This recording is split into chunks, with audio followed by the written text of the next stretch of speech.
ओम श्री परमात्मने नमः। तीसरा अध्याय। इस पर अर्जुन ने प्रश्न किया कि हे जनार्दन, यदि कर्मों की अपेक्षा ज्ञान आपके श्रेष्ठ मान्य है तो फिर हे केशव मुझे भयंकर कर्म में क्यों लगाते हैं तथा आप मिले हुए से वचनों से मेरी बुद्धि को मोहित से करते हैं। इसीलिए उस एक बात को निश्चय करके कहिए कि जिससे मैं कल्याण को प्राप्त होऊं। इस प्रकार अर्जुन के पूछने पर भगवान श्री कृष्ण महाराज बोले, हे निष्पाप अर्जुन, इस लोक में दो प्रकार की निष्ठा मेरे द्वारा पहले कही गई है, ज्ञानियों की ज्ञान योग से और योगियों की निष्काम कर्म योग से। परंतु किसी भी मार्ग के अनुसार कर्मों को स्वरूप से त्यागने की आवश्यकता नहीं है, क्योंकि मनुष्य न तो कर्मों के न करने से निष्कर्मता को प्राप्त होता है और न कर्मों को त्यागने मात्र से भगवत साक्षात्कार रूप सिद्धि को प्राप्त होता है, तथा सर्वथा कर्मों का स्वरूप से त्याग हो भी नहीं सकता, क्योंकि कोई भी पुरुष किसी काल में क्षण मात्र भी बिना कर्म किए नहीं रहता है। निसंदेह सभी पुरुष प्रकृति से उत्पन्न हुए गुणों द्वारा परवश हुए कर्म करते हैं। इसीलिए जो मूढ़ बुद्धि पुरुष कर्मेंद्रियों को हठ से रोककर इंद्रियों के भोगों को मन से चिंतन करता रहता है, वह मिथ्याचारी अर्थात दंभी कहा जाता है। और हे अर्जुन, जो पुरुष मन से इंद्रियों को वश में करके अनासक्त हुआ कर्मेंद्रियों से कर्मयोग का आचरण करता है, वह श्रेष्ठ है। इसीलिए तू शास्त्र विधि से नियत किए हुए स्वधर्म रूप कर्म को कर, क्योंकि कर्म न करने की अपेक्षा कर्म करना श्रेष्ठ है, तथा कर्म न करने से तेरा शरीर निर्वाह भी नहीं सिद्ध होगा। हे अर्जुन, बंधन के भय से भी कर्मों का त्याग करना योग्य नहीं है, क्योंकि यज्ञ अर्थात विष्णु के निमित्त किए हुए कर्म के सिवा अन्य कर्म में लगा हुआ ही यह मनुष्य कर्मों द्वारा बंधता है। इसीलिए हे अर्जुन, आसक्ति से रहित हुआ उस परमेश्वर के निमित्त कर्म का भली प्रकार आचरण कर।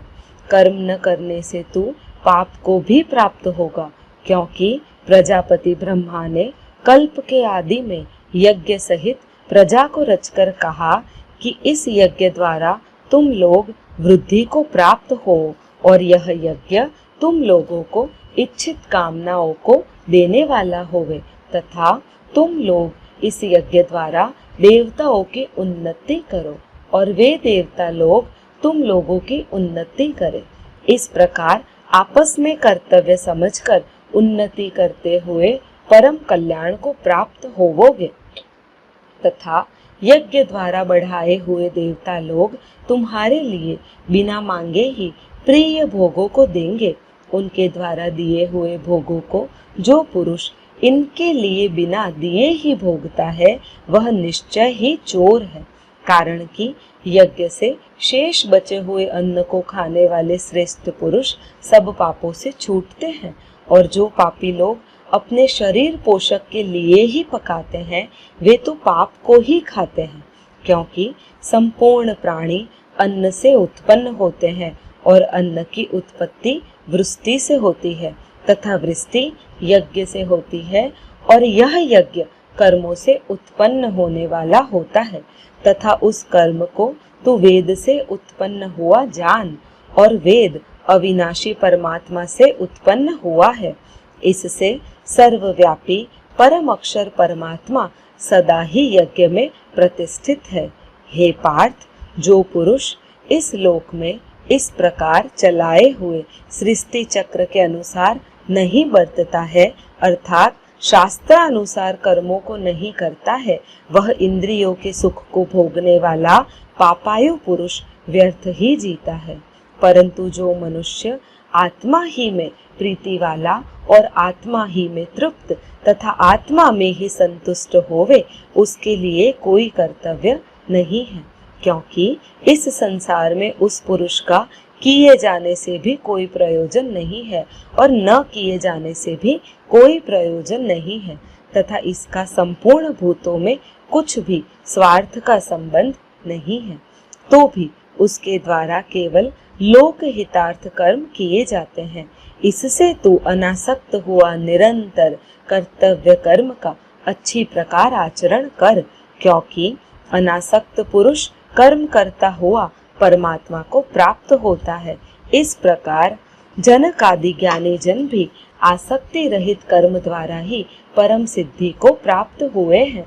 इसीलिए तथा लोक संग्रह को देखता हुआ भी तू कर्म करने को ही योग्य है, क्योंकि श्रेष्ठ पुरुष जो जो आचरण करता है अन्य पुरुष भी उसके ही अनुसार बरतते हैं।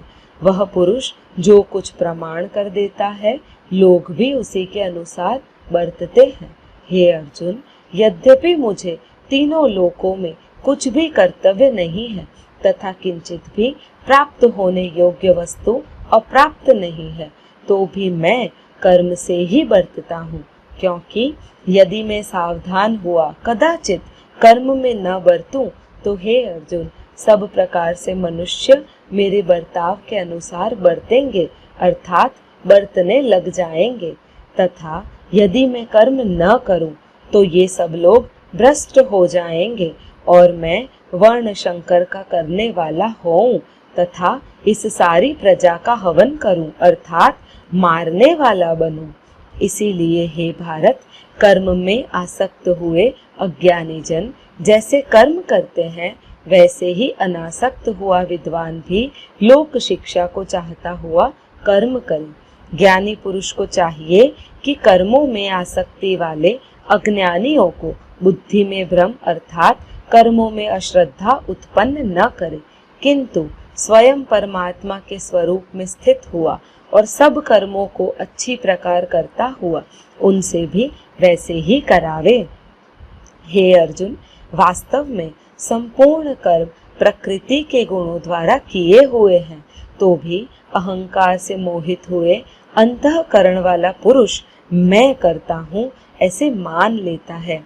परंतु हे महाबाहो, गुण विभाग और कर्म विभाग के तत्व को जानने वाला ज्ञानी पुरुष संपूर्ण गुणों में बरतते हैं ऐसे मानकर नहीं आसक्त होता है, और प्रकृति के गुणों से मोहित हुए पुरुष गुण और कर्मों में आसक्त होते हैं। उन अच्छी प्रकार न समझने वाले मूर्खों को अच्छी प्रकार जानने वाला ज्ञानी पुरुष चलायमान न करे। इसीलिए हे अर्जुन, तू ध्यान निष्ठ चित्त से संपूर्ण कर्मों को मुझ में समर्पण करके आशा रहित और ममता रहित होकर संताप रहित हुआ युद्ध कर। हे अर्जुन, जो कोई भी मनुष्य दोष बुद्धि से रहित और श्रद्धा से युक्त हुए सदा ही मेरे इस मत के अनुसार बरतते हैं, वे पुरुष संपूर्ण कर्मों से छूट जाते हैं। और जो दोष दृष्टि वाले मूर्ख लोग इस मेरे मत के अनुसार नहीं बरतते हैं, उन संपूर्ण ज्ञानों में मोहित चित्त वालों को तू कल्याण से भ्रष्ट हुए ही जान, क्योंकि सभी प्राणी प्रकृति को प्राप्त होते हैं, अर्थात अपने स्वभाव से परवश हुए कर्म करते हैं। ज्ञानवान भी अपनी प्रकृति के अनुसार चेष्टा करता है, फिर इसमें किसी का हट क्या करेगा।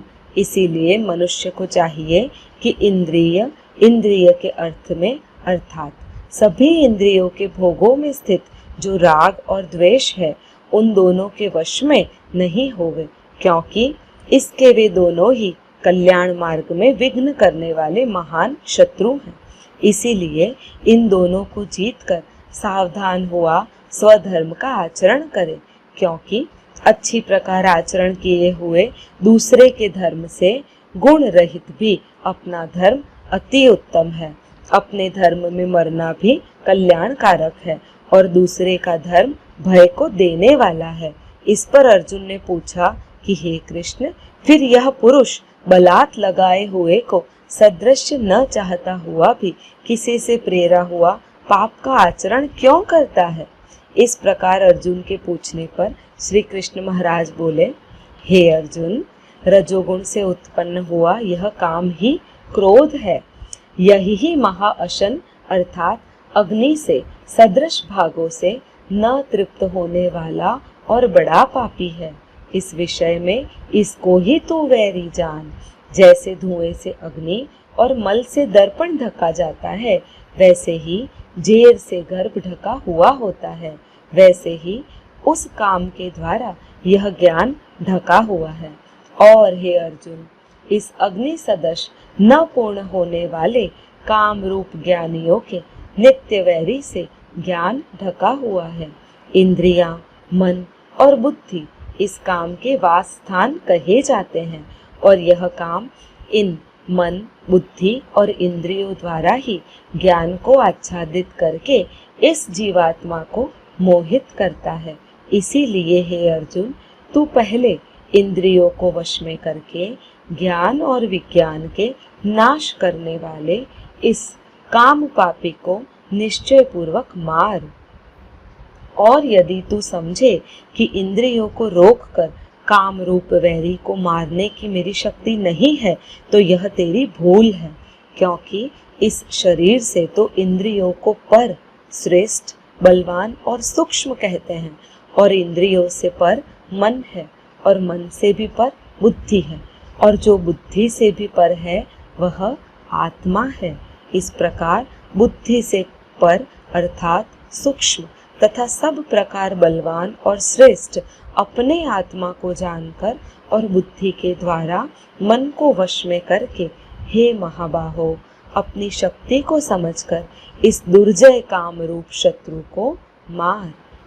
इति श्रीमद् भगवद गीता रूपी उपनिषद एवं ब्रह्म विद्या तथा योग शास्त्र विषयक श्री कृष्ण और अर्जुन के संवाद में कर्मयोग नामक तीसरा अध्याय।